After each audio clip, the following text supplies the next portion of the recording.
हिंदी में स्वर के कुछ आइएमपी क्वेश्चन जो कि आपके हिंदी के एग्ज़ाम में आने की बहुत संभावना है। सो प्लीज़ ध्यान से सुनिए।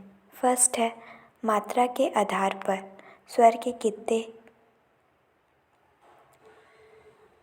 स्वर का एक भेद नहीं है।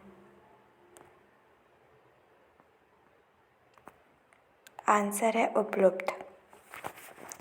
ये जो ह्रस्व, दीर्घ और प्लुत, ये तीनों स्वर के प्रकार हैं। ह्रस्व छोटा होता है, दीर्घ उससे बड़ा होता है, प्लुत दीर्घ से भी बड़ा होता है। वॉवेल को हिंदी में क्या कहते हैं? आंसर है स्वर। ये तो पता ही होगा। थर्ड है, छ ध्वनि किस स्वर के अंतर्गत आती है?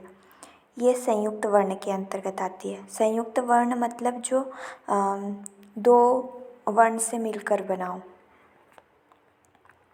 स्वरों की संख्या कितनी होती है? तो स्वरों की संख्या 11 होती है, जिसमें 4 ह्रस्व तथा 7 दीर्घ होते हैं। दिए गए विकल्पों में से दीर्घ स्वर का उच्चारण कौन सा है?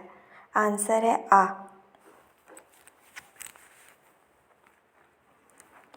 इनमें से स्वर कौन नहीं है?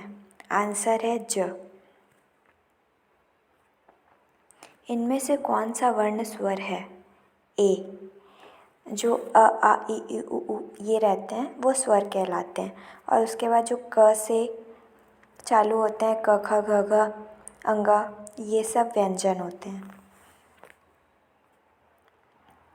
हिंदी में स्वरों के कितने प्रकार हैं? हिंदी में स्वरों के 3 प्रकार हैं, वही ह्रस्व, दीर्घ और प्लुत। जिन स्वरों के उच्चारण करने से ह्रस्व स्वर से 3 गुना समय लगता हो, उन स्वर को प्लुत स्वर कहते हैं। जीवा के भाग के आधार पर स्वर एक प्रकार का नहीं है। स्वर का एक प्रकार नहीं है। आंसर है संवृत।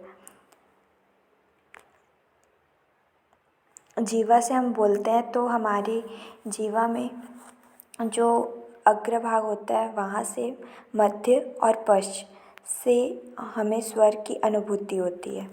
इसलिए जीवा के आधार पर 3 भागों में बांटा गया है, अग्र, मध्य और पश्च।